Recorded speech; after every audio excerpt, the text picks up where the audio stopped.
Hey, what's up YouTube? Dan the Fix-It Man. Well, I thought it would be time for a quick little update on the Cougar. I don't know if you saw the other video of the 1,300 mile road trip getting this home, but we made it here safely and been working on it here and there. First thing I did was the leaf springs when we got home. New stock height leaf springs. I didn't want to lift it in the back, but we've still got some clearance over that tire there. Here's a quick shot of what it looked like before putting those leaf springs on the back. You can see it was sagging pretty good in the rear, and then this is what it looks like now. I did take measurements before and after. I think only about 1.75 inch difference. I think stock they had a slight reverse rake, and this turned out pretty level, so I'm happy with it. Now we also fixed the speedometer. It was the cable was not fully seated behind the dash or behind the cluster there. Not only that, but also the gear was missing. Took it out of the transmission tailpiece there, or the tail shaft extension, and there was no gear on the end of the cable. I don't know if that had fallen in, so I took off the tail shaft extension just to check, and there was nothing in there. Unless it floated way in there, it looks like either it was left out or it just already disintegrated and might have some pieces of it in the pan. So we'll drop that next just to make sure, but kind of a mystery, to be honest. The car ran fine for 1,300 miles without a speedometer, so we know that it hasn't really caused any issues in the transmission, at least we hope not, but we'll get the pan off and take a look. Nothing in the pan, nothing in the drain pan either, just all of my hardware. So I think that speedometer gear was left off.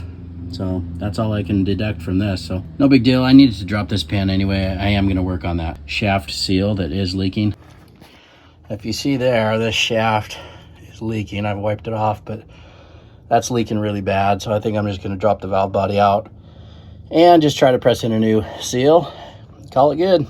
And put new gaskets on everything, got it all cleaned up and put back in, and ordered a new gear. For this axle ratio, the correct number of teeth was 19. Seems to be working great now. Also replaced the transmission mount when we were down there. Since I had to take it off to remove that tail shaft extension, I noticed that the transmission mount was broken. Got a new one, and also just cleaned up that cross bracket there that holds the transmission mount in place. Now I'm planning on changing out that glass fuel filter with a metal one here. One of the commenters pointed that out, and I definitely agree. I've never had a glass filter on one of my vehicles, but those are known to cause more fires than ex-girlfriends, as they say. So I'm gonna go ahead and get that changed out here in a little bit.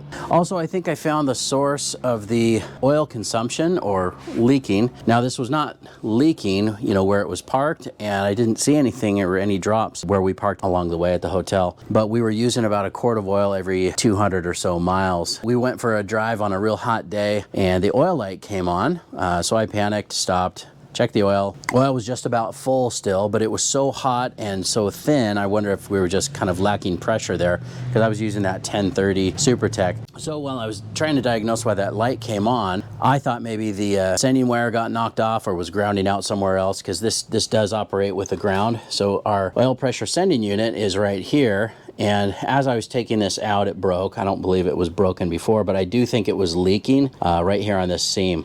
Got a new one right here.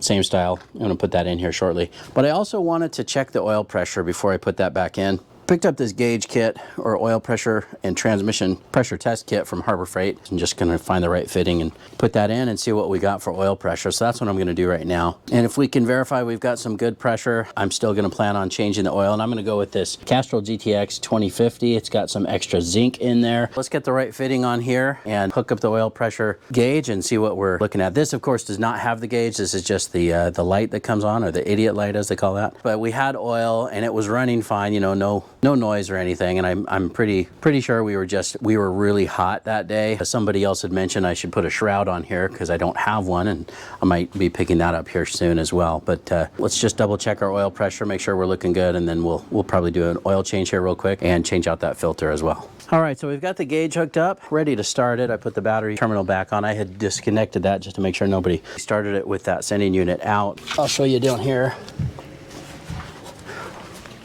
You can see I've got the hose right there in between the oil filter and the fuel filter. Now it's just hand tight, so it might leak a little bit, but just want to see if we can get a decent pressure reading here. I'm going to go start that, and I'll let you guys watch the gauge here. Hopefully we've got some decent pressure there. It's cold to the touch. Everything's cold. So we'll give it a try here real quick.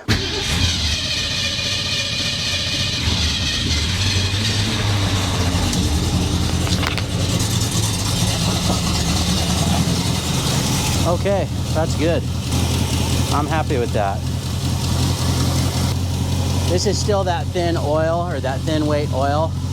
I'm sure when it warms up, it'll be a lot less than that, but that's good. We've got good oil pressure. We know that we've got a healthy engine. Now, the only reason that I think cranked for quite a while, because it was so hot when we shut this down. We had probably had a little bit of heat soak there and probably boiled a lot of that fuel out of that line and maybe even the carb, but I'm happy we've got good oil pressure. So I'm gonna take this out and put in our new sending unit here. I just got the same style. This sending unit does operate off of ground. That's what triggers that light to come on. So I'm not gonna, completely coat this, but I am gonna use some of that thread sealant. This stuff right here, this Permatex high temperature thread sealant. It's good for sensor sending units, and I think as long as I just use a really small amount, this will still be able to ground in the block. So let's get it going. At the same time, I'm gonna change the oil, so I'm gonna pull that filter off again.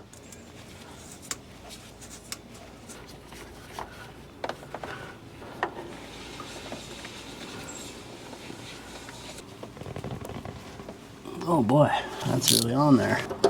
Okay, they put all this gunk on there to show that it was changed at the oil change place.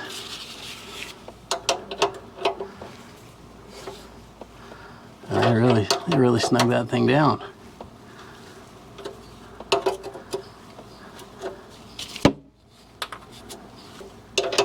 Wow.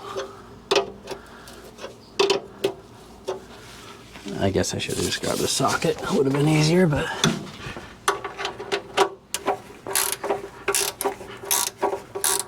Well, that definitely feels wrong. Feels like it's cross-threaded or something. I guess cross-thread is as good as Loctite. Yeah, that doesn't feel right at all. Definitely something's wrong there, but let's take a look. Make sure we catch most of this oil. And that's really black. This drain plug does not look good either. Jack stand's kind of in the way here of that oil pan, but I think that'll work still. The trick to get this, these threads to seal with this stuff is you have to clean it really well.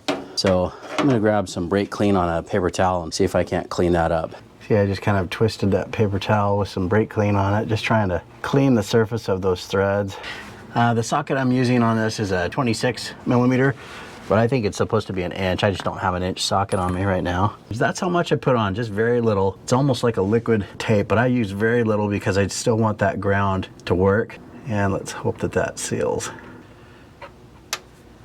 Well, that is just not wanting to even start. Let's try it one more time. That makes me really question the threads on this. Okay, I think I got the wrong part. Yeah, this is not the right part. It's not threading in. And that makes sense because it doesn't appear to be tapered here at the end. So we'll put this on hold until I can get the right one. I should have looked closer at that. Looked like the right one, just from a quick glance. But now that I'm looking at it, I think this, yeah, see, I should have been more observant there. But while we're waiting on the correct oil pressure switch or sender, I'm gonna get rid of this glass fuel filter. I'm gonna replace it with this inline fuel filter from Wix. Should work just fine. This is 3/8. That's what this is set up for right now. I guess it's nice to be able to see the fuel supply there, but just not worth the risk here to have this glass filter. Well, that's convenient. We have two different types of clamps. So you have to get a flathead and a Phillips screwdriver to undo this.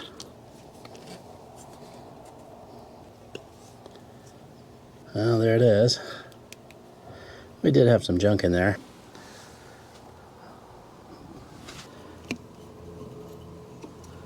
I think I'm going to cut that better. This feels like a better fuel line here. Let me see what else we got. I might have something better than this. This just kind of feels kind of flimsy here too. This is going to have to work. It's all I've got. I don't have a better 3/8 hose. I'm just going to try to cut this more square. Try not to scratch up that air cleaner there. Well, I guess that's a little better. Make sure we get the direction going the right way. Yeah, that's gonna work. We're gonna make sure it's nice and tight. And with this side here.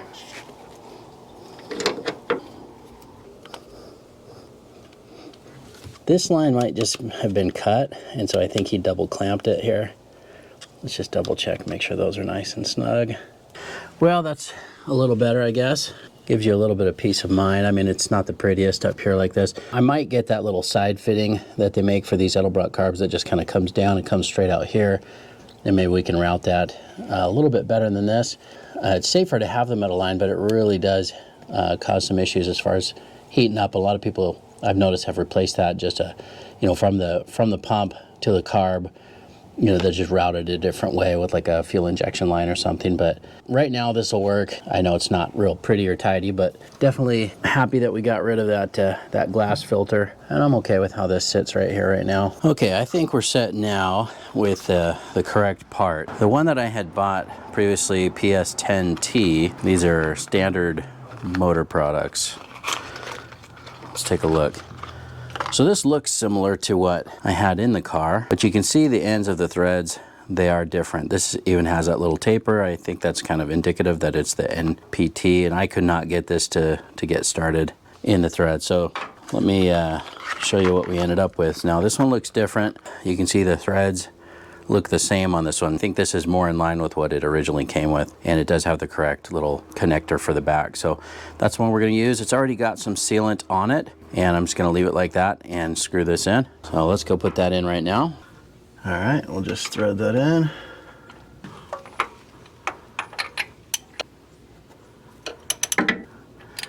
Looks like we just barely got down to that sealant, and then it started getting pretty snug. I'm just gonna give it another little bit here. This is a long wrench, so just trying to not overdo it. Can always give it another turn later if it leaks, but I think that's probably good. Looks okay to me. So yeah, our oil pan, our drain plug was stripped pretty bad. There's some threads in here. I just bought the same size that was in here, which is an M14 1.5 threads. Definitely not what it came with, but the oil change place jammed that in there, or something. I don't know exactly what they did, but yeah, there's threads in here like crazy. So it's really messed up. There's another thread right there. There's another one. Can't believe that they just jammed that in there and, left it, but we'll see what we can do to fix it. But I'll show you what I bought here in just a second. So here is the drain pan bolt that I pulled out. You can see it's just the threads are pretty much gone. This is what I bought. It's an M14 1.5. I might put this in and see how that works. I don't have a tap this size, but I think this might work, at least temporarily, till I can get what I want. Simple oil change turns into a big problem when somebody screws things up like that. Well, let's go take a look, see how this fits in there. All right, so I was editing this and I lost the footage of me putting this plug in, but it's leaking. So I came back out here and I thought I'd just film this. So I'm gonna try to give it another little turn here. I hope this doesn't pull this out. I don't know if that's gonna hold.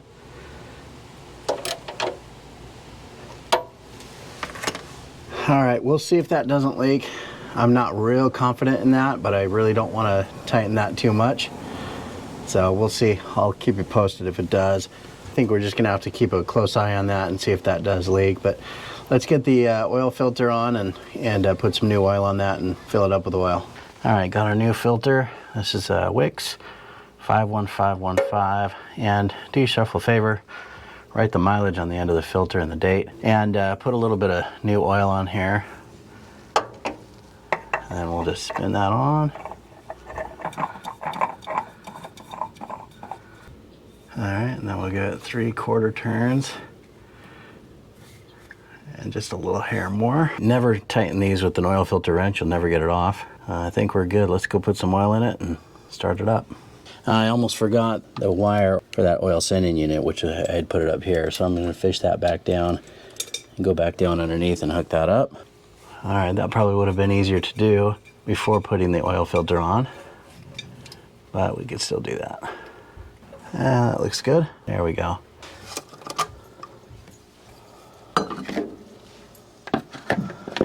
This will be a lot easier with a bigger funnel. And like I said, this is this Castrol GTX Classic. It says the oil capacity on this is 5 quarts. So I'm just gonna go ahead and put in the entire jug here. Didn't spill any that time. All right, let's go start it up and then we'll check for leaks. We're gonna take a look at that fuel filter too, make sure that looks good.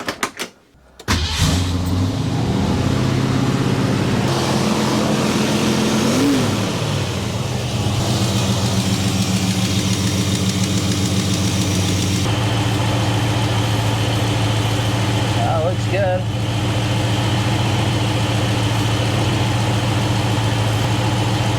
I do see some oil around that little gasket, but nothing resembling a drop or a drip yet. Well, I think that's it for today. That's all I really wanted to get done. Real happy to have that glass filter out of there, and happy to have hopefully figured out that leak situation, or where that oil was going. I just didn't think it was burning because it just wasn't smoking at all. A quart in a 200 miles. I mean, like I said, I've seen worse, but usually you'll have a lot of smoke behind you or a lot of oil on the ground, and this just wasn't the case. I think we're good. Let's just double check our oil level here. I don't know if you're able to see that, but that's right at the top dot or just over it.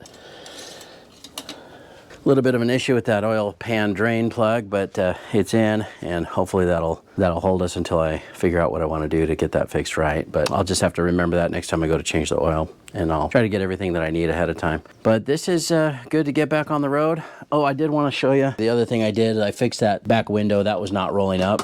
Took that off. I ended up replacing the regulator. I was just going to replace those little rollers, but the regulator was in pretty bad shape, so we did that. And then we got all of our hardware back on the door here.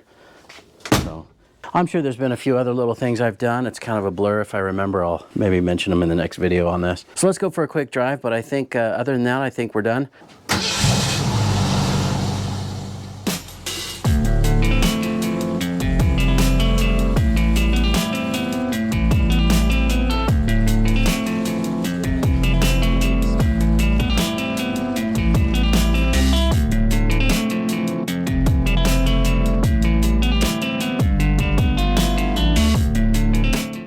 That's it for today. I got a clean piece of cardboard underneath here. I'm gonna follow up and make sure we don't have any drips, but I think we're good. Thanks so much for watching, and good luck.